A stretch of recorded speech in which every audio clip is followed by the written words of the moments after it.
What's up, my people? So if you ever want to tell if your motor mount might be bad, just look right in here and you can actually, this one's already been unmounted, but you can see this right here. All these rubber pieces are just hanging around. So that's how you can tell more or less if your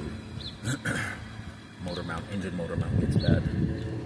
Also right here, as you can see, that one right there, it's got cracks everywhere. So this is a 2008 Nissan Altima 2.5 liter coupe.